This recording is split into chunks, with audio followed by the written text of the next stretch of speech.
ሰው አንድ ነገር አጠፋ ማለት ሁሉ ነገሩ የተበላሸ ነው ማለት ነው እንዴ? አይደለም። ስለዚህ በአንድ ችግር ምክንያት የሰውን ማንነት መፈረጅ ማቆም አለብን። በአንድ ችግሩ ምክንያት ሰው ማንነቱ እንደዚህ ነው ብለን የራሳችን ምስል መፍጠር የለብንም። ሰው በአንድ ቀን ማንነቱ አይለካም። ሰው በአንድ ችግርም ማንነቱ አይለካም። በአንድ ጥሩ ነገርም ማንነቱ አይለካም። አንድ ነገር ጥሩ ነው ማለት ሁሉ መልካም ነው ማለት አይደለም።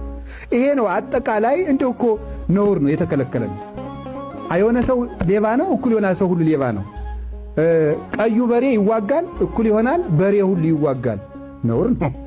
ነውር አይደለም እንዴ? ያ በሬ ነው የተዋጋ፣ በቃ ያ በሬ ነው የተዋጋው። ስለዚህ የተዋጋ ስለዚህ ምንድነው መጠቅለል? ይሄ ዘንዶነት ጅብነት ነው። ሁሉን መዋጥ፣ በአንድ ችግር ሁሉን መተቸት።